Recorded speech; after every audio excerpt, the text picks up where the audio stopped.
Hello friends, எல்லோருக்கும் வணக்கம். Welcome to young investor channel. Actually last market பார்த்துருப்பீங்க. Last market பார்க்கும்போது பாசிட்டிவ் ட்ரெண்டில் தான் இருந்துச்சு. பட் சில செக்டார் நெகட்டிவ்ல இருந்ததுனால நம்மளோட போர்ட்ஃபோலியோ வந்து பார்த்தீங்கன்னா நெகட்டிவ்ல இருந்துச்சு. இந்த கேஸ் செக்டார் இதெல்லாமே நெகட்டிவ்ல தான் இருந்துச்சு. ஐடி செக்டார்லாம், அதுவும் ஐடி செக்டாரில் சில ஸ்டாக்ஸ் எல்லாம் பாசிட்டிவ்ல க்ளோஸ் பண்ணியிருந்தாங்க. பேங்க் நிஃப்டி வந்து பார்த்தீங்கன்னா பாசிட்டிவ்ல தான் இருந்திருக்கு. Overall market Nifty 84 points positive, 24,936 points. Sensex 81,559 பாயிண்ட்ஸ்ல இருந்து 375 பாயிண்ட்ஸ் பாசிட்டிவ்.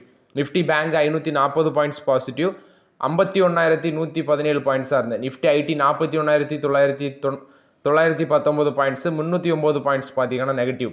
எஃப்ஐஎஸ் டேட்டா எடுத்து பார்க்கும்போது எஃப்ஐஎஸ் வந்து 1,176 கோடிக்கு நெட் பையஸாக இருந்திருக்காங்க. டிஎஸ் பார்க்கும்போது 1,757 கோடிக்கு வந்து நெட் பையஸாக இருந்திருக்காங்க. மோராட் இது வந்து நேற்றுள்ள எஃப்ஐஎஸ் டேட்டா.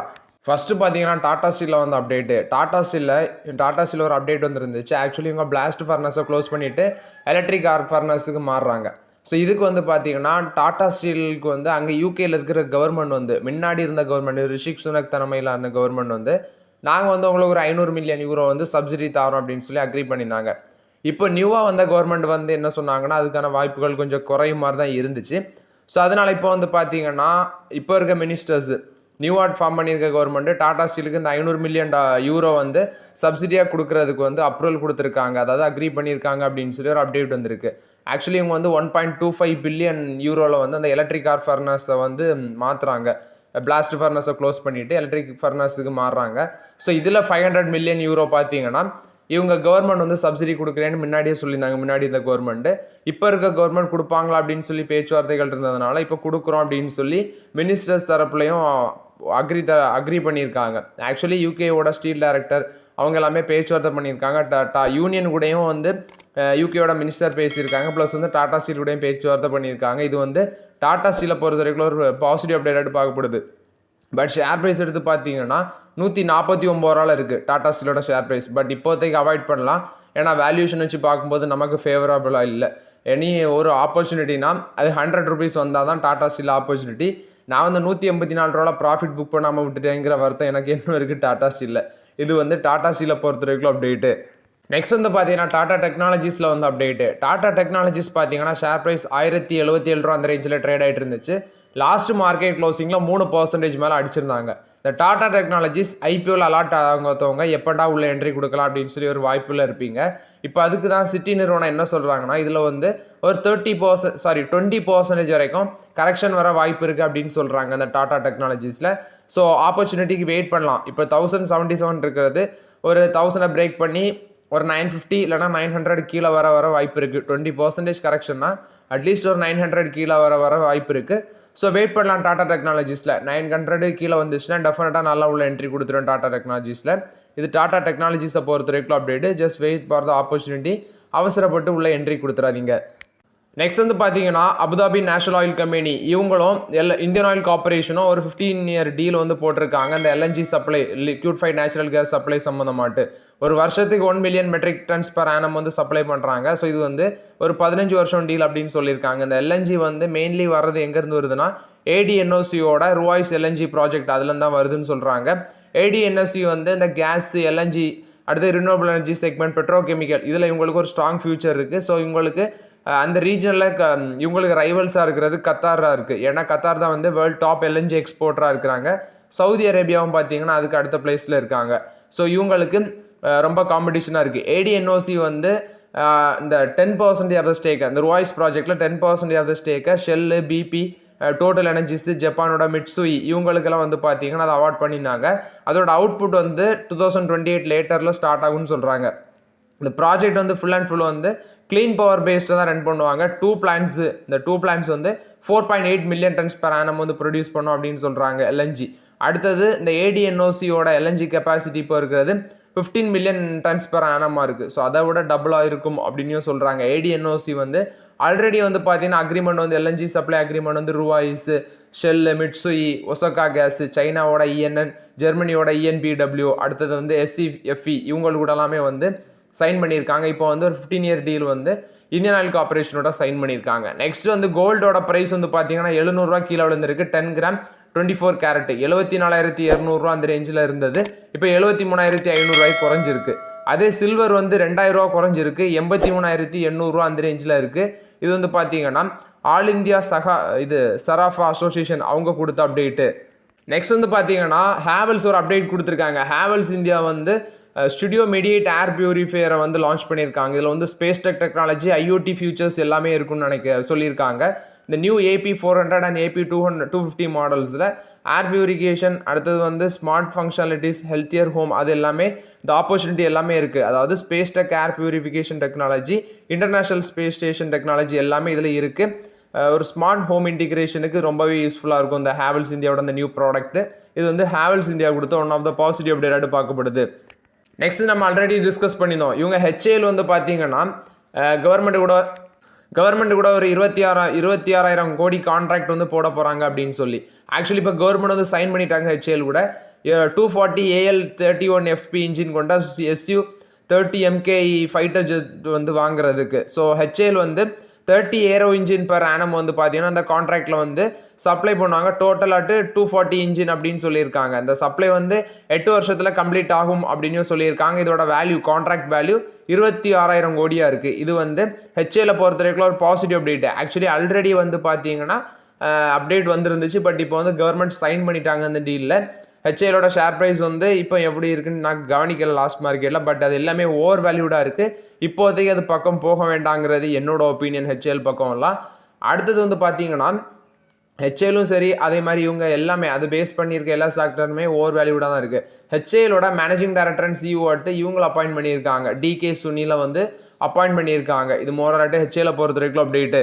நெக்ஸ்ட் வந்து பார்த்தீங்கன்னா GST கவுன்சில் மீட்டிங் நடந்துச்சு. அதில் இம்பார்ட்டன்ட் டிசிஷன் எல்லாமே எடுத்திருக்காங்க. இதில் இந்த ஹெல்த் இன்சூரன்ஸ் ப்ரீமியம், அடுத்து வந்து life insurance premium, reinsurance premium, இதில் வந்து பார்க்கும்போது இதுக்கான அந்த டேக்ஸ் கட்டிங் வந்து நவம்பரில் இருக்கும் அப்படின்னு சொல்கிறாங்க. அடுத்தது இந்த கேன்சர் ட்ரக்கு, கேன்சர் ட்ரக்குக்கு வந்து 12% இருந்த GST இப்போ 5% குறைச்சிருக்காங்க. அடுத்தது நாம்கின் அண்ட் சவரி ஃபுட்ஸ் 18% இருந்ததை 12% குறைச்சிருக்காங்க. அது மாதிரி அந்த 2000 ரூபாய்க்கான அந்த பேமெண்ட் அக்ரிகேட்டர் அதுக்கு ஒரு 18% டேக்ஸ் GST வரும்னு சொல்லியிருந்தாங்க. அதுக்கு வந்து இப்போ வந்து பார்த்தீங்கன்னா தற்காலிகமாக அதை வந்து ஒத்தி வச்சிருக்காங்க. நெக்ஸ்ட் மீட்டிங்கில் அது குறித்து டிசிஷன் எடுப்பாங்கன்னு நினைக்கிறேன். ஸோ இது வந்து ஓவராலாட்டு அந்த GST கவுன்சில் மீட்டிங்ஸில் வந்து அப்டேட்டு. நெக்ஸ்ட் வந்து பார்த்தீங்கன்னா டாடா மோட்டார்ஸில் வந்து அப்டேட்டு. டாடா மோட்டார்ஸோட சேல்ஸ் வந்து டிக்ளைனாக இருந்துச்சு, நம்ம ஆல்ரெடி டிஸ்கஸ் பண்ணியிருந்தோம். இப்போ வந்து இந்த ஃபெஸ்டிவல் சீசனில் வரதுனால அவங்க வந்து 2 லட்சம் வரைக்கும் வந்து பார்த்தீங்கன்னா ப்ரைஸ் கட் அனௌன்ஸ் பண்ணியிருக்காங்க சேல்ஸை பூஸ்ட் பண்ணதுக்கு வேண்டி.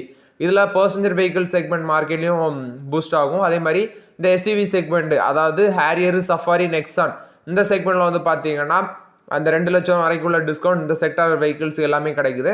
ஸோ அது மட்டும் இல்லாமல் லொக்கேஷன் படி அதுவும் டீலர்ஷிப்பை அரேஞ்ச் பண்ணி அமௌண்ட் வந்து வேரி ஆகும் அப்படின்னு சொல்கிறாங்க. இது வந்து டாடா மோட்டார்ஸ் கொடுத்த ஒரு பாசிட்டிவ் அப்டேட்டு. 2 lakhs வரைக்கும் வந்து பார்த்தீங்கன்னா SUVயோட ப்ரைஸ் வந்து டிஸ்கவுண்ட் கொடுக்குறாங்க ஃபெஸ்டிவ் சீசன் சேல்ஸ் வந்து பூஸ்ட் பண்ணுறதுக்கு வேண்டி. டாடா மோட்டார்ஸோட சஃபாரி EV, அதாவது சஃபாரிங்கிறதே SUV செக்மெண்ட்டில் தான் வருது. அதோட EV காரை வந்து அடுத்த வருஷம் லான்ச் பண்ண இருக்கிறாங்க அப்படிங்கிற அப்டேட் கொடுத்துருக்காங்க. மேபி அதோட ப்ரைஸ் வந்து 32 lakhs வரைக்கும் இருக்குன்னு சொல்கிறாங்க. ஏப்ரலில் வந்து இந்தியாவில் விற்பனைக்கு வரும் அப்படின்னு சொல்லியிருக்காங்க. இது வந்து பார்த்தீங்கன்னா டாடா மோட்டார்ஸோட சஃபாரி EVயை பொறுத்த வரைக்கும் அப்டேட்டு. நெக்ஸ்ட் வந்து டாடா எலக்ட்ரானிக்ஸ் கொடுத்த அப்டேட்டு. இவங்க வந்து டோக்கியோ எலக்ட்ரான் கூட ஒரு மெமரம் ஆஃப் அண்டர்ஸ்டாண்டிங் சைன் பண்ணியிருக்காங்க. எதுக்குன்னா எக்யூப்மெண்ட் பை பண்ணுறதுக்கு வேண்டியும் சர்வீஸ் ப்ரொவைட் பண்ணுறதுக்கு வேண்டி தான். ஏன்னா இவங்களுக்கு ஒரு 2 சிப் யூனிட்ஸ் வந்து கன்ஸ்ட்ரக்ஷனில் இருக்குது. ஒன்று குஜராத், இன்னொன்று அசாம். ரெண்டுமே பார்த்தீங்கன்னா இப்போ கன்ஸ்ட்ரக்ஷனில் இருக்கிறதுனால அங்கே எக்யூப்மெண்ட் பர்ச்சேஸ் பண்ணுறதுக்கு வேண்டியும் அந்த கம்பெனிஸ்க்கு வந்து சர்வீசஸ் வந்து தேவைப்படுறதுனால இந்த கம்பெனி கூட வந்து பார்த்தீங்கன்னா மெமரம் ஆஃப் அண்டர்ஸ்டாண்டிங் சைன் பண்ணியிருக்காங்க. இது வந்து டாடா எலக்ட்ரானிக்ஸை பொறுத்த வரைக்கும் ஒரு positive update. Indian renewable energy development agency IRED இவங்க வந்து SJV அண்ட் GMR எனர்ஜி இவங்களுக்கு கூட ஒரு இனிஷியல் பார்ட்னர்ஷிப் சைன் பண்ணியிருக்காங்க. இது வந்து hydro electric project development base பண்ணி தான் இந்த ரெனோவபிள் எனர்ஜி இன்ஃப்ராஸ்ட்ரக்சரை டெவலப் பண்ணுறதுக்கு வேண்டி ஹைட்ரோ எலக்ட்ரிக் ப்ராஜெக்ட் நேபாளில் 900 மெகாவாட் அது சம்மந்தமாக தான் அந்த பார்ட்னர்ஷிப்பில் சைன் பண்ணியிருக்கிறாங்க. இது வந்து IRED, SJV and GMR energy இவங்கள பொறுத்த வரைக்கும் அப்டேட்டு. மெமரம் ஆஃப் பார்ட்னர்ஷிப் சைன் பண்ணியிருக்காங்க. நெக்ஸ்ட் JSW இன்ஃப்ராஸ்ட்ரக்சரில் வந்து அப்டேட். இவங்க வந்து 1000 கோடி வந்து பார்த்தீங்கன்னா லோன் எதிர்பார்க்குறாங்க. எதுக்குன்னா 70.37% ஆஃப் த ஸ்டேக்கை நவக்கார் கார்பரேஷனில் வந்து அக்யூசிஷன் பண்ணுறதுக்கு தான். இவங்க ஆக்சிஸ் பேங்க்ட இப்போ பேச்சுவார்த்தையில் இருக்கிறாங்க 1000 கோடி லோனுக்கு இந்த கம்பெனி அக்யூசிஷன் பண்ணுறதுக்கு. மோரலிட்டி வந்து பார்த்தீங்கன்னா JSW இன்ஃப்ராஸ்ட்ரக்சரில் வந்து அப்டேட். இந்த நவக்கார் கார்பரேஷனுங்கிறது ஒரு லாஜிஸ்டிக்ஸ் பேஸ் கம்பெனி. அதை தான் இவங்க வந்து பார்த்தீங்கன்னா இவங்களோட ஹோலி ஒன் சப்சிடியாக இருக்கிற JSW போர்ட் லாஜிஸ்டிக்ஸ் மூலமாட்டு அக்யூசிஷன் பண்ண ஐடியாவில் இருக்கிறாங்க. நெக்ஸ்ட் கனரா பேங்க்ல வந்து அப்டேட். கனரா பேங்கோட ஒரு ப்ரொபோசலை வந்து ஆர்பிஐ ரிஜெக்ட் பண்ணியிருக்காங்க. அதாவது இவங்க வந்து கிரெடிட் கார்டு சப்சிடரி பிளான் வந்து ரிஜெக்ட் பண்ணியிருக்காங்க ஆர்பிஐ. ஏன்னு பார்க்கும்போது ரிசர்வ் பேங்க் ஆஃப் இந்தியா கிட்ட இவங்க என்ன கேட்டிருக்காங்கன்னா, இவங்களோட ஐடி சர்வீஸ் சப்சிடரியா இருக்கிறத கிரெடிட் கார்டு பிஸ்னஸ், அதாவது கிரெடிட் கார்டு யூனிட் ஆட்டு கன்வெர்ட் பண்ண பார்த்துருக்காங்க. அந்த பிளானை வந்து இப்போ ரிஜெக்ட் பண்ணியிருக்காங்க. அந்த கிரெடிட் கார்டு யூனிட் ஆட்டு கன்வெர்ட் பண்ணுறது மூலமாட்டு இந்த கார்டு பிஸ்னஸை வந்து பூஸ்ட் பண்ணுறதுக்கு வேண்டி, பட் ஆர்பிஐ வந்து அதை ரிஜெக்ட் பண்ணிட்டாங்க. இது வந்து கனரா பேங்கை பொறுத்த வரைக்கும் அப்டேட்டு. ஹிந்துஜா குரூப்போட ஐஐஹெச்எல் வந்து பார்த்தீங்கன்னா டாக்குமெண்ட் வந்து ஃபைல் பண்ணியிருக்காங்க 3000 கோடி வந்து ரைஸ் பண்ணுறதுக்கு நான் கன்வெர்ட்டிபிள் டிபெஞ்சர்ஸ் மூலமாட்டு. Next Union Bank of India தரப்புல வந்து ஒரு அப்டேட் கொடுத்துருக்காங்க. இவங்க வந்து ஃபர்ஸ்ட் மேஜர் இந்தியன் பேங்க் வந்து பார்த்தீங்கன்னா PCAF அவங்களோட சைன் பண்ணியிருக்காங்க. அதாவது PCAFனா partnership for carbon accounting financial, அவங்களோட வந்து ஒரு ஃபர்ஸ்ட் இந்தியன் மேஜர் பேங்க் வந்து சைன் பண்ணியிருக்காங்க. இது வந்து க்ரீன் ஹவுஸ் கேஸ் எமிஷன் அது பேஸ் பண்ணி தான் அந்த சைன் பண்ணியிருக்காங்க. இது வந்து யூனியன் பேங்க் ஆஃப் இந்தியா பொறுத்த வரைக்கும் பாசிட்டிவ் அப்டேட்டு. NTPC தரப்புல வந்து ஒரு அப்டேட் கொடுத்துருக்காங்க. இவங்க வந்து ஒரு மெமரம் ஆஃப் அண்டர்ஸ்டாண்டிங் வந்து பார்த்தீங்கன்னா United state agency for international development கூட சைன் பண்ணியிருக்காங்க. எதுக்குன்னா நெட் ஜீரோ எமிஷன் இன் டவுன்ஷிப் ஆஃபீஸஸ்லாம் அச்சீவ் பண்ணுறதுக்கு வேண்டி தான் அந்த மெமரம் ஆஃப் அண்டர்ஸ்டாண்டிங்னு சொல்லியிருக்காங்க. இது வந்து NTPC கொடுத்த update. Next bank of Baroda ஒரு அப்டேட் கொடுத்துருக்காங்க. 5000 கோடி ரைஸ் பண்ணுறாங்க 7.26 கூப்பன் ரேட் பெர் ஆனம்ல. ஸோ 10 இயர் இன்ஃப்ராஸ்ட்ரக்சர் பாண்ட்ஸ் மூலமாக தான் இந்த ஃபண்ட் ரைஸ் பண்ணுறாங்க அப்படின்னு சொல்லியிருக்காங்க. இது வந்து பேங்க் ஆஃப் பரோடா கொடுத்த அப்டேட்டு. LICயோட நியூ பிஸ்னஸ் ப்ரீமியம் வந்து பார்த்தீங்கன்னா ஆகஸ்ட் மந்தில் 35% வந்து இன்க்ரீஸ் ஆயிருக்குன்னு சொல்லியிருக்காங்க. 19,309 கோடியாக இருக்குன்னு சொல்லியிருக்காங்க. இது வந்து LICயோட ஷேர் ஹோல்டர்ஸ்க்கு ஒரு பாசிட்டிவ் அப்டேட் பார்க்கப்படுது. JSW இன்ஃப்ராஸ்ட்ரக்சரில் வந்து அப்டேட். இவங்க வந்து பார்த்தீங்கன்னா 2360 கோடி வந்து கெப்பாசிட்டி எக்ஸ்பெண்ட் பண்ணுறாங்க. தார்மட்டார் போர்ட்டில் ஜெய்கார் அந்த இடத்துல வந்து கெப்பாசிட்டி எக்ஸ்பெண்ட் பண்ணுறாங்க. இதுக்கு வேண்டி கேபிட்டல் எக்ஸ்பெண்டிச்சருக்கு வந்து ஒரு 2350 கோடி வந்து ஸ்பெண்ட் பண்ணுறாங்க. அதுக்கு வந்து பார்த்தீங்கன்னா அந்த குரூப் வந்து அப்ரூவலும் கொடுத்துருக்காங்க. ஸோ இது வந்து JSW இன்ஃப்ராஸ்ட்ரக்சர் கொடுத்த அப்டேட்டு. ஸோ இந்த இதில் வந்து பார்த்தீங்கன்னா அக்கார்டிங் டு 2030 அவங்களோட க்ரோத் வந்து 400 மில்லியன் டன்ஸ் பெர் ஆனம் மட்டும் இன்க்ரீஸ் பண்ணணும். இப்போ அவங்களோட existing capacity 170 million metric tons per ஆனமாக இருக்குன்னு சொல்லியிருக்காங்க. டோட்டல் கெப்பாசிட்டி இந்த எக்ஸ்பென்ஷன் பிளான் மூலமாட்டம் அவங்களுக்கு கிடைக்கிறது 36 மில்லியன் டன்ஸ் பெர் ஆனம் மட்டுன்னு சொல்லியிருக்காங்க. அதே 21 மில்லியன் டன்ஸ் பெர் ஆனம் வந்து தர்மாட்டார்லையும் 15 மில்லியன் டன்ஸ் பெர் ஆனம் வந்து ஜெய்கார் அங்கேயும் கிடைக்கும் அப்படின்னு சொல்கிறாங்க. இந்த டோட்டல் எக்ஸ்பென்ஷன் பண்ணுறது மூலமாட்டு இது JSW இன்ஃப்ராஸ்ட்ரக்சரை பொறுத்த வரைக்கும் அப்டேட்டு. பாரதி ஏர்டெல் தரப்புல வந்து ஒரு அப்டேட் கொடுத்துருக்காங்க. இவங்க வந்து ஃபிக்ஸட் டெபாசிட் ஸ்கீமை வந்து லான்ச் பண்ணுறாங்க. ஸோ அவங்களோட டிஜிட்டல் ஆமா இருக்கிற ஏர்டெல் ஃபினான்ஸ் மூலமாட்டு லான்ச் பண்ணுறாங்க. ஸோ இவங்க வந்து லீடிங் NBFC நெக்ஸ்ட் வந்து ஸ்மால் ஃபினான்ஸ் பேங்க் இவங்களுக்கு கூட எல்லாமே வந்து பார்ட்னர்ஷிப் வச்சு இதை பண்ணுவாங்க அப்படின்னு சொல்லியிருக்காங்க. இது வந்து ஏர்டெல் ஃபினான்ஸ் செக்டார் கொடுத்த அப்டேட்டு. இது வந்து பார்த்தீங்கன்னா ஏர்டெல் தேங்க்ஸ் பிளாட்ஃபார்ம் மூலமாட்டு கஸ்டமர்ஸ் வந்து இந்த ஃபிக்ஸட் டெபாசிட் எல்லாம் புக் பண்ணலாம். டேரக்ட்லி நீங்கள் வந்து பேங்க் அக்கௌண்ட் வந்து ஓப்பன் பண்ணலாம் அப்படின்னு சொல்லியிருக்காங்க. நியூ பேங்க் அக்கௌண்ட் வந்து மினிமம் இன்வெஸ்ட்மெண்ட் 1000 ரூபாயில் நீங்கள் ஓப்பன் பண்ணலாம் அப்படின்னு சொல்லியிருக்காங்க. இது வந்து ஏர்டெலை பொறுத்த வரைக்கும் ஒரு பாசிட்டிவ் அப்டேட் பார்க்கப்படுது. ஸோ ஓகே ஃப்ரெண்ட்ஸ், ஆக்சுவலி இந்த வீடியோவில் சில இம்பார்ட்டன்ட் அப்டேட்ஸ் எல்லாமே டிஸ்கஸ் பண்ணோம். அந்த வீடியோ உங்களுக்கு பயனுள்ளதாக இருக்கும்னு நினைக்கிறேன். பயனுள்ளதாக இருந்துச்சுன்னா லைக் பண்ணுங்கள், சப்ஸ்கிரைப் பண்ணுங்கள், கமெண்ட் பண்ணுங்கள். Okay friends, thank you.